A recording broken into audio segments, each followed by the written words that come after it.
Welcome to the Pinnacle podcast. We're here for Ep.3. How exciting!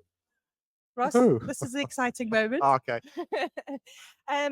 Just a reminder, the Pinnacle Pod is our official podcast from Pinnacle Performance, a space to share real stories, coaching wisdom, mindset shifts, and everything in between. I'm just going to share false stories today, actually. False stories. Okay, fake news. Brilliant. Fake news. That's not what we want to do to promote the pod. All right, then. It's about honest conversations, practical insights, and building a strong community inside and outside the gym.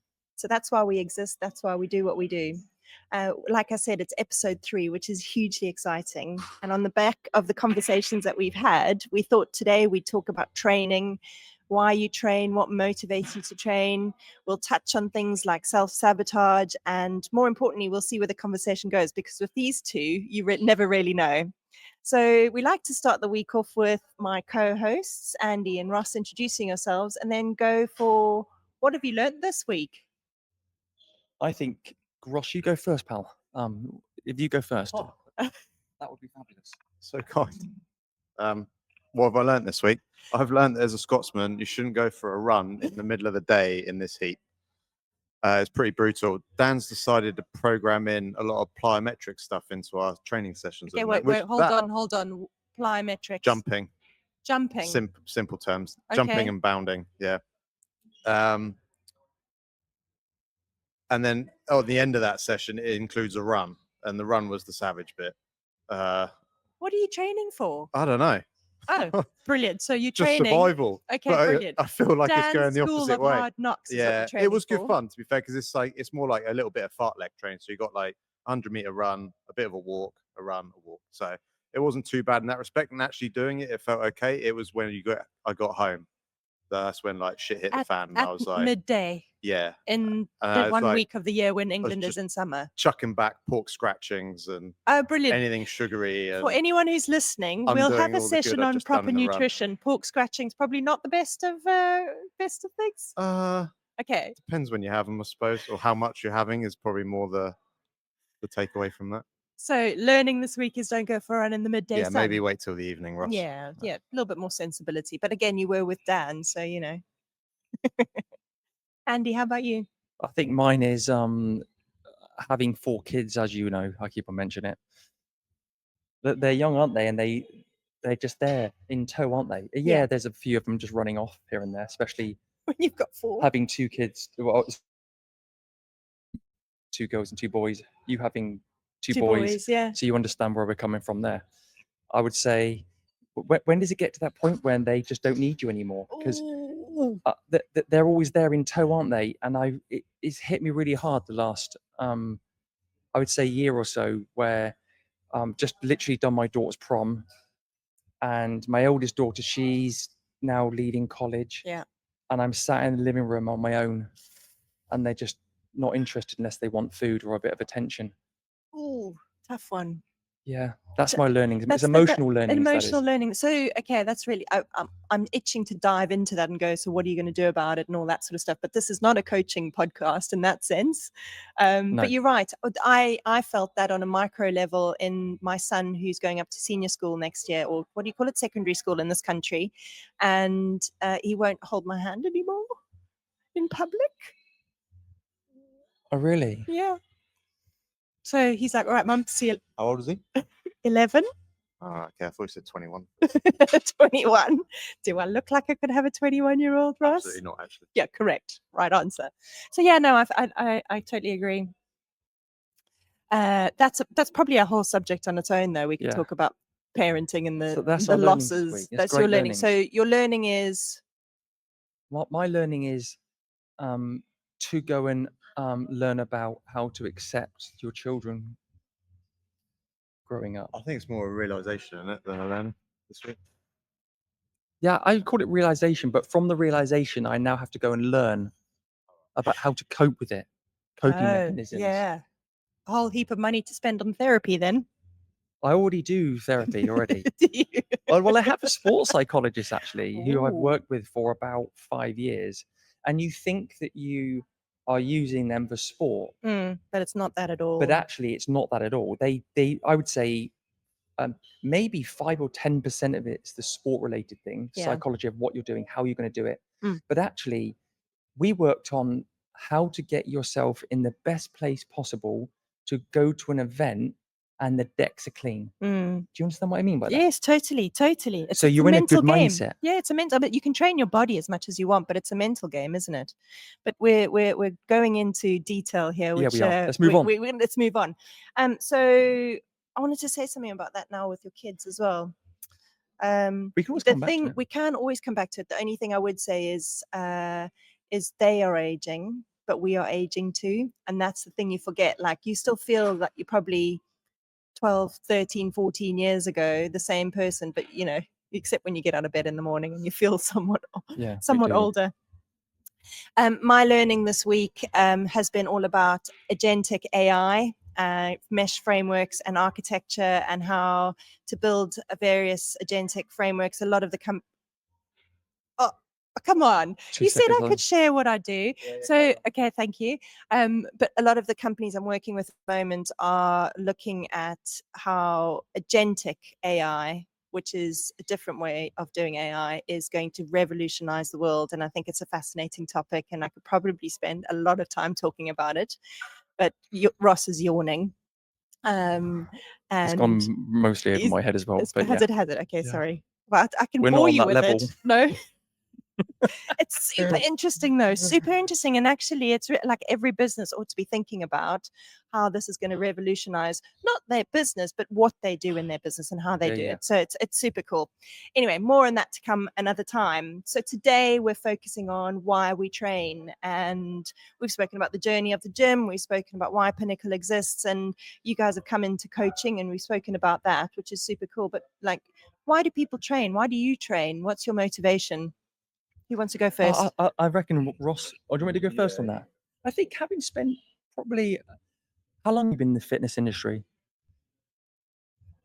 Oh, easily 10, 12 years. What, doing this job? Yeah, Yeah. 10, 12 years. Yeah, and I would say people train from who's come into the gym. People train personally. I think it's for a mental health perspective with a vision as to what they personally want to be. Do you want to expand on that a bit? So some people will train because they aesthetically want to look better. But some people want to train because they were in a really bad divorce and they have fallen off a cliff a little bit. They don't feel great and they want to make themselves feel better. Mm-hmm. And training does that because their body will change. And even if it doesn't, and this is not even size related here, this is just to do with their personal mental well-being. And training doesn't matter what you do. You go into the gym, you train, you feel better when you leave.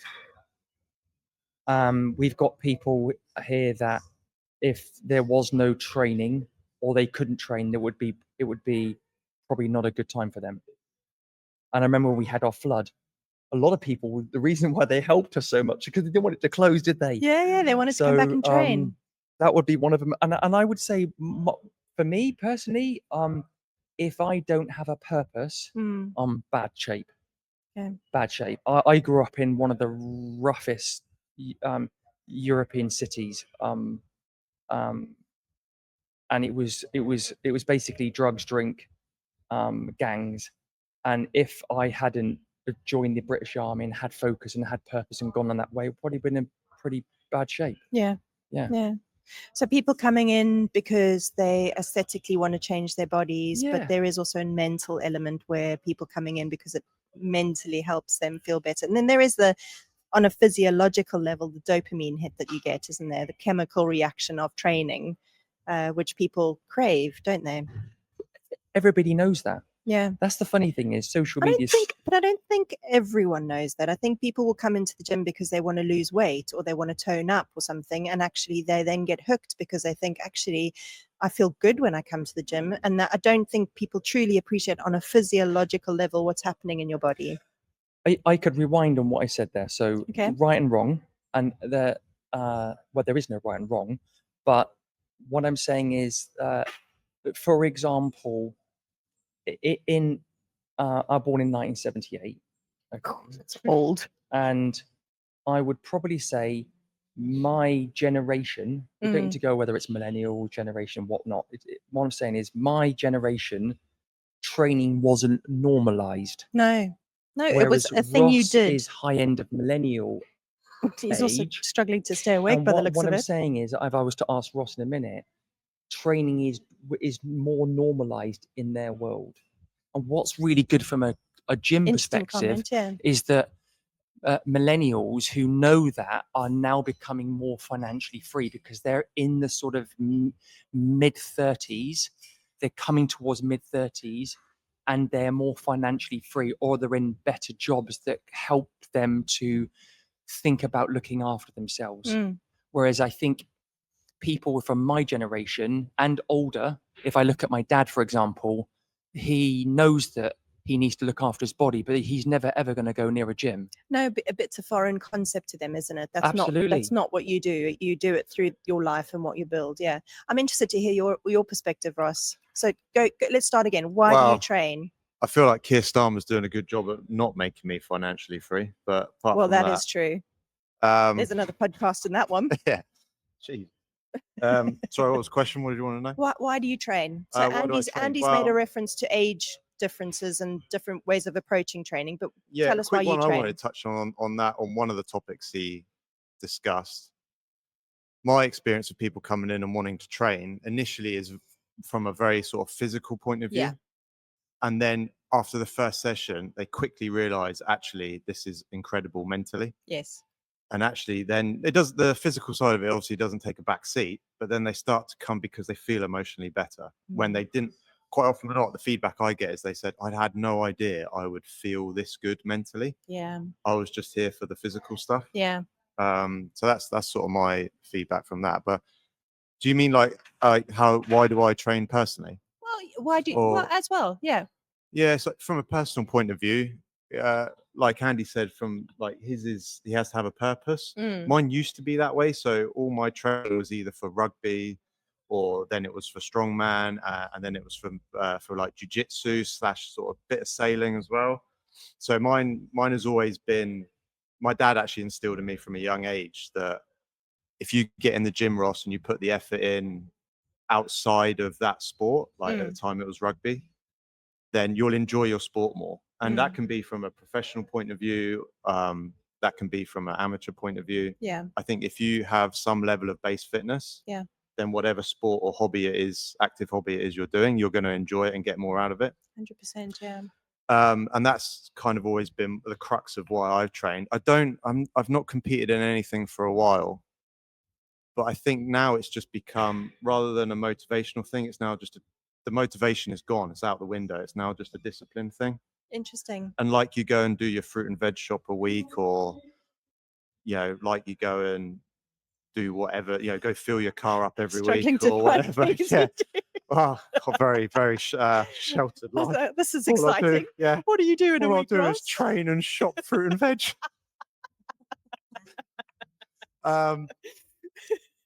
Then it just becomes habitual. Yeah. It's It's then like just brushing your teeth, isn't there it? you go. There Yeah. you go. I do that daily as well, twice. Thanks, Mum. Yeah. Then it just becomes a discipline thing. But there is I think you're so right. There's a discipline thing, but there is a mental reward for doing it. So Sure. if you were to stop for 2 weeks, how bad Yeah. would you feel? Well, speaking from a scientific point of view, Yes. there is a reason why you feel Oh, good when tell you train, me. and apparently it harks back to caveman times. So when God, you when where you is he would go going out, now? everything I say is not dodgy. There is some serious stuff that comes out. Okay, listening. I'm listening. So when you'd go back to like caveman times, right, and you'd hunt and you'd get your endorphins off that hunt, it was almost like a survival. You then feel good from the hunt. Obviously, you then eat. You feel good from the eating, and that's what fuels you to then go out and hunt again. It's like a survival kind of mechanism. That's why veganism is not the way forward. Guys. Oh, let's not go there. Yeah, All I sorts of- don't remember them going out and feeling good for getting a salad. You know. Move on. So yeah, apparently that is why we feel good when we train.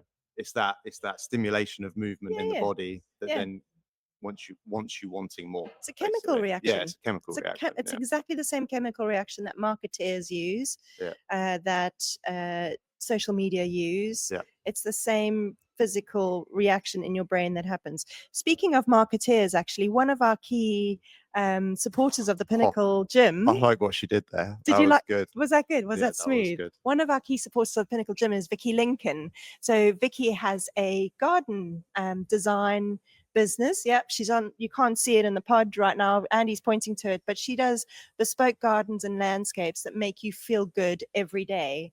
So Vicky is actually one of the oldest serving members here at Pinnacle, isn't she, Andy? Yeah. Tell us a bit about her. Yeah, the first gym over the road, about 100 meters away. Yeah. The tin gym. The tin gym. Yeah, she was one of the first people to walk in. Brilliant. She's incredible. Yeah. And you know, some people it's like highlighting in person. Yeah, she's really. And do you know what? It's incredible what she does as a job now, because that is, you 100%. need to be strong for that, don't you? You have to be really strong. You have to physically strong for that and mentally strong. But Vicky's background is in marketing and stuff, and that's where she cut her teeth, and now she's gone and she's done her own thing. I'll tell you another story about Vicky. When I was 3.5 years ago looking for getting fit and strong again, I went into the Pinnacle website and I saw a picture of Vicky having completed her 12-week program. Yeah, for And sure. I saw a picture of her. I know Vicky through sailing, and I messaged her and I'm like, Vicky, I'm interested in going to Pinnacle. Like, what's it like? Because I'm a bit nervous.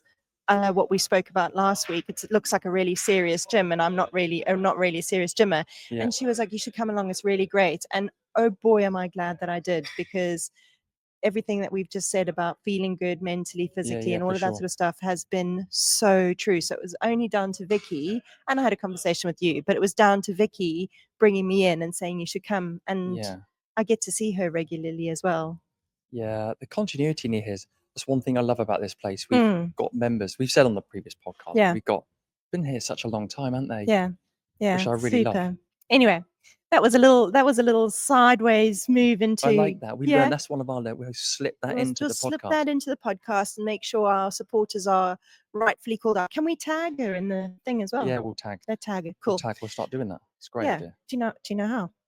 I will learn. We'll figure it out. We're early days. So growth mindset is another thing, isn't it? So why we train. We're coming back to why we train. Yeah. There is an opposite to why we train, is why we don't train. And what are the reasons why we don't train?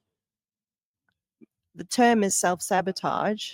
Yeah. And talk to me about, in your experience of being a coach, or even as a professional athlete, both of you, self-sabotage is something people wake up, the alarm clock goes off and they roll over, go back to sleep. So where do we want to go with that? Yeah, it's interesting one, this. And just bear with me on it, because it sounds like I'm sort of messed up or something. But having worked with a sports psychologist, thanks, Ross. I'm slightly strange, but yeah. You're not strange. Having worked with a sports psychologist for a 5-year period now, there's an argument to be said that everybody needs a sports psychologist or a psychologist to help them navigate life. It's good to have your friend. Of course, people have friends, but some people have a lot of friends. Some people don't have lots of friends. Some people have friends that are a little bit too biased towards their friend. And I think having a sports psych was really, really cool, because actually he taught me about mindset and how to wake up in the morning. For example, don't snooze.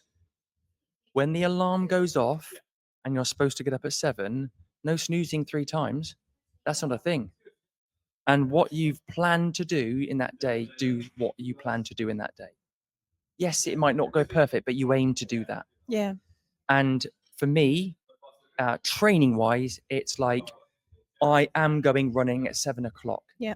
And sometimes when work and life becomes really challenging, I do things like, for example, in fact, Johnny Brownlee taught me this one, is to put my kit by the door.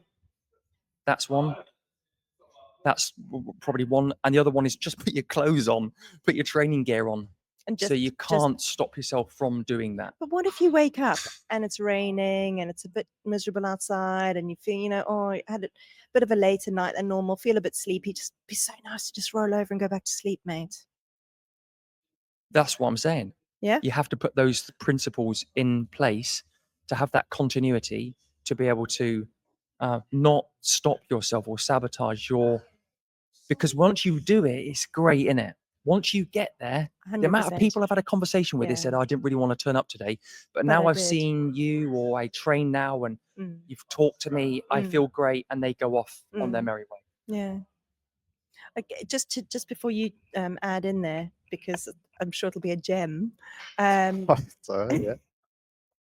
Conscious training, conscious living. I have a theory about people go through life who they just unconsciously go through their day. Like it's all very sort of, it just happens around them. Yeah. But I think when you consciously plan something in and you consciously go, tomorrow is a training day, I'm going to go, you pack your bags the night before, you get your training kit out, maybe. I get my bike out of the garage and get it ready so that when I get up in the morning, the bike's there ready to go. Like it's conscious. Yeah. Because I think if you don't, it's too easy to just roll back over and go back to sleep. Because you're setting yourself up. Yeah, because you're That's what I'm setting getting. You're yourself up. setting yourself up to do it. Yeah. And a lot of the time, even when it relates to business, so for example, you get up in the morning, you've had your breakfast, you've brushed your teeth, you've gone through your process, you've taken your vitamins, you've Yeah. given the kids a cuddle, or they've sent them off. Yeah. You go to the gym, you train, you go into work. And I think, personally, with all the business owners I've worked with and probably Ross over the years, they definitely have succeeded and in what they're doing because of that, having that Consciously. mindset. Yeah, consciously doing it. And the self-sabotage will come in when you're not clear perhaps on your goals and what you're doing and why you're doing it. And if you don't purposefully feel like you own those, that's when it all comes in. It's a but fascinating topic. That all goes back to the mindset thing, because you can't know everything. No. Some people think they do. Yeah. They think they're arrogant enough to think that I don't need a sports psychologist. I don't need help. I don't need to do this. I can do everything myself. No one got anywhere doing something by themselves. No. It's absolute BS. It's not uncommon in the business world to have a business coach or an executive coach or somebody that you can talk to. It's not uncommon. And I think the beauty in that, you mentioned a friend will unconsciously have a bias towards your best. So they will always want to make sure that you're getting the best, and they will inadvertently, tell you the good stuff. Whereas you need somebody in your life who can tell you, hold the mirror up and actually play back to you what they're seeing and work through it with you. So it's a really interesting link between sport and coaching and business, and how they all make a difference. They're all related. You wake up in the morning. You woke up this morning. Yeah. And what I'm saying is, you woke up this morning. I get excited about this, and you've made a decision. You woke up. Let's not talk about look at your phone first or whatever. But you've gone, I'm going to get on with what I need to do. Yeah, 100%. But for some people, that doesn't happen. No, because I think, I mean, and to put myself into their shoes, I think there is enough of a reason sometimes not to do it. And that's where the sabotage comes in.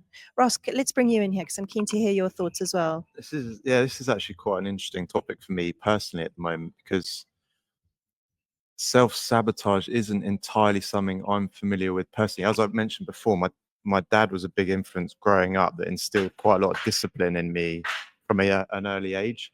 And from studies I've read and people I've talked to, it is far easier for a youngster to have that discipline instilled so that then it carries on later in life. Yeah. I find from a coaching point of view, working with someone that hasn't necessarily got involved with sport from a young age, and the sort of discipline side that sport naturally instills in you, trying to then instill that in them as an adult is quite a difficult thing to do. So actually with the members, clients, whatever you want to call them, that I'm working with at the moment, that's actually a big thing for me, and that I've now tried to open up more communication links with them to try and figure out what makes them tick from a point of view that is self-sabotage.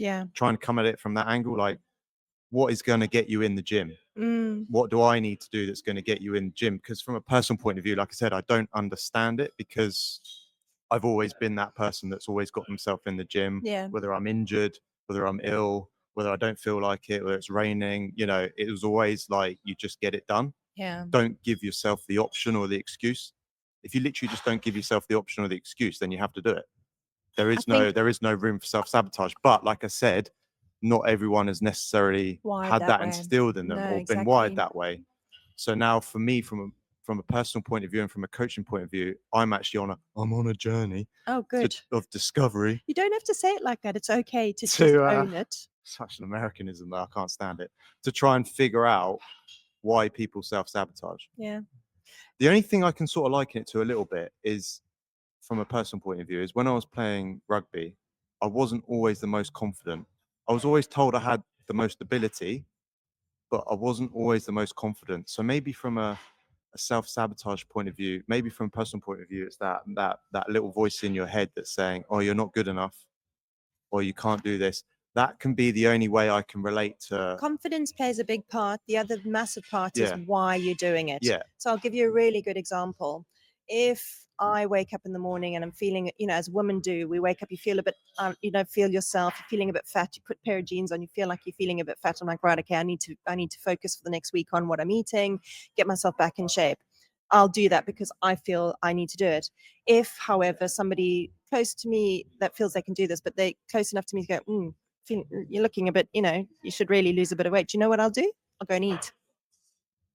Oh, your response if someone says you need to lose some weight is you go and eat? Yeah. Is that what you're saying? Oh, Yeah, okay. because that's my mental response to it. It's like Stress an response. emotional thing. I'll go and eat. My point being is that if I choose to do something, I have the purpose, and it's the reason I'm doing it is for me and why I'm doing it. If somebody else tells me to do it, it's unlikely that I'll do it to the same level. Same with training. Like, I'm only here because I want to be here. If Harry was to say to me, "You need to come in at 12 o'clock on a Tuesday to do the," I probably wouldn't respond to it as well. I do it because I'm that sort of person, but it has to be because I want to do it. So quickly, sorry. So then, from a coaching point of view, how would we best get the best out of you? Find out why I do something. Yeah. Work out why it is that I want to be here in the first place. What motivates me as an individual? Because it's the whole theory of you can take a horse to water, but you can't make it drink. Mm. It's the same thing. Like, if you find out somebody's motivation, it might even be as simple as, I need to be out the house for an hour because I've got somebody else in the house, or I want to be here because I want to do something. It's finding that motivation. Yeah. And the minute you've got the actual motivation, they will respond differently. I guarantee. If you want to talk about this offline, Yeah. if you've got somebody you're struggling with, 100%. Yeah. It wasn't that. No, it was not one individual, but No, but in general, yeah, in general, yeah. Just finding what each what individual makes is them their tick and motivation? what's Yeah, gonna. because you love your training and you come in and you do it and it's part of your routine and you feel good, doesn't necessarily mean it's the same for somebody else. Andy desperately wants to say something. I do because yeah, it's something close to my heart a little bit. Where, like, well, not when I say close to my heart, something that I've been digging into is the best way of putting an analogy to this is someone supporting a football team. Let's say Man United. Yep. Okay. And Man United. In fact, no, I'm going to rewind. Actually, What about Southampton? I Maybe. rewind this one.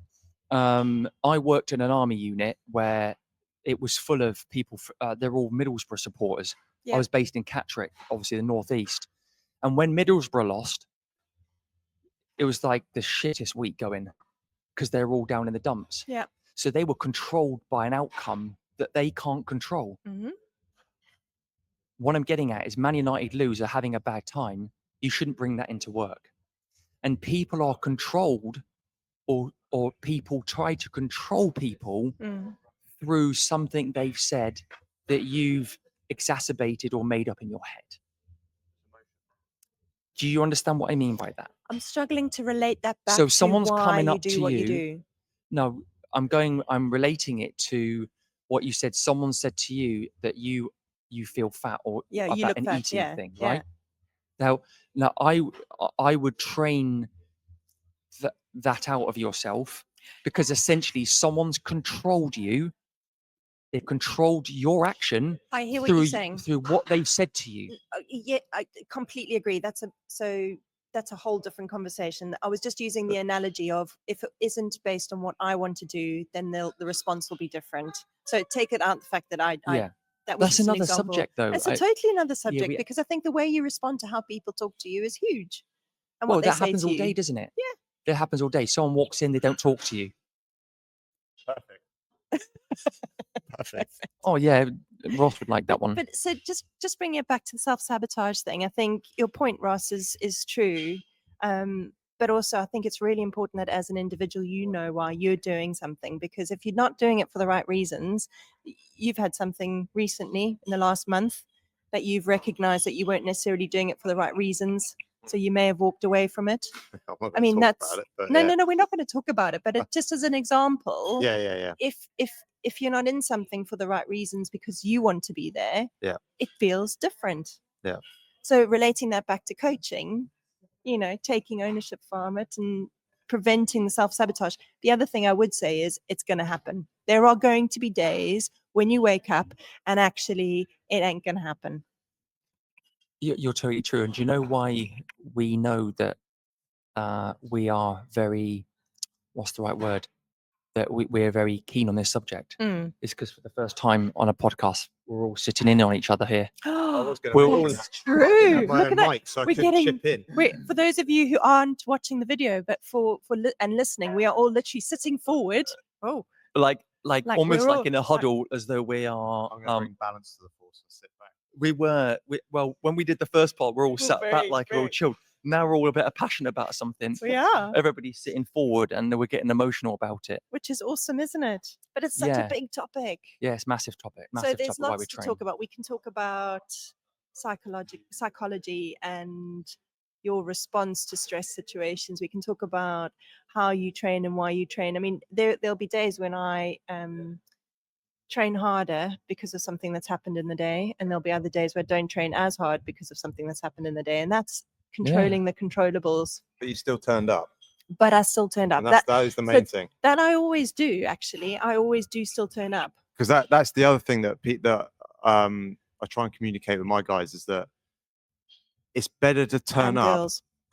and have a shit training session than not turn up and not At do a all. training session, Yeah. because then that feeds into the next one, and then you don't turn up to the next one, and then you don't turn up to the next Yeah. one, and then suddenly you're not accountable, and you're like a week or two, And maybe then- even a month and down the it line. becomes easier to not Yeah. go. And it's Yeah. always, and like everything in life, it's when it's all sunshine and rainbows, it is going to feel easier and it is going to feel good, but that doesn't happen all the time. It's the same in the training environment. You can't always train fresh. No, that's so You true. can't always train feeling $1 million. Yeah. You just And got to show up and you get it said done. to me, because one of the mornings I was like, oh man, everything feels like treacle. It's really hard today. And you made a really good point. Yeah, rule of thirds. Yeah, what's that? Some days it'll be great. Some days it'll be okay. Some days it'll be really bad. Yeah. And that's And that all is okay. training. That's just training. That's just That's- training life. I think that's life, mate. It is life, mate. Yeah. Yeah, absolutely. I've had it many a time when I've done my training.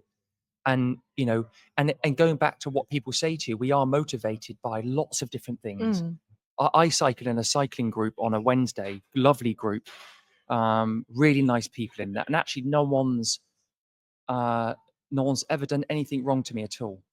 However, I manifested in my head that basically there's about 3 to 5 of them in that group that are sort of, I wouldn't say that they're the main people in that cycling group. Mm. And my driver in working hard in that session is to beat them, because I know that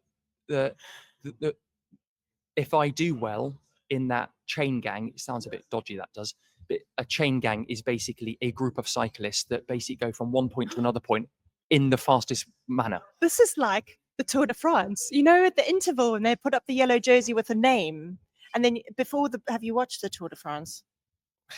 Yeah. And then it's like, give me Focaccia, give me a term in cycling, quick. Peloton.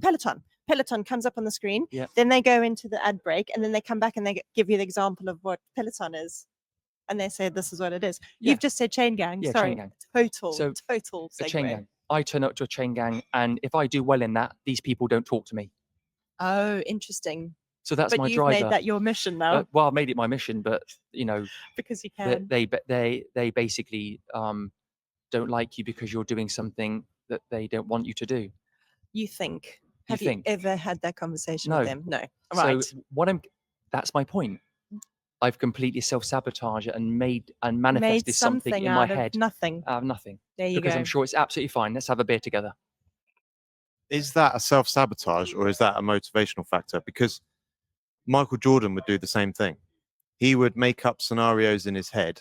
He'd make up that a player had trash talked him or make up some sort of dirt in his head in order to motivate him to play better. So is that more, have you conjured that up to motivate yourself to cycle harder, pedal harder? Or is I that think, actually a sabotage? So I think we're going into Andy's mind here a little bit in terms of Andy's motivations and We'll charge him in a minute for a therapy session. Yeah, exactly. We're half an hour in here, boys. But listen, today's session was all about why we train, self-sabotage, and I think what we're hearing is we train for our own individual reasons, but the output of that is almost always a positive output. So outcome at least, and training, no matter a good day, bad day, or indifferent day, is always good for you. Self-sabotage is always going to happen. It's okay to happen, but it's how you mentally prepare yourself for those sessions and what you do to make sure that you minimize the sabotage as much as possible is really good. So great session today, guys. Thank you so much for your time. And I look forward to the next one and hopefully more conversations where we lean in. Thank you. Thanks very much. Thanks a lot. Thanks so much for that.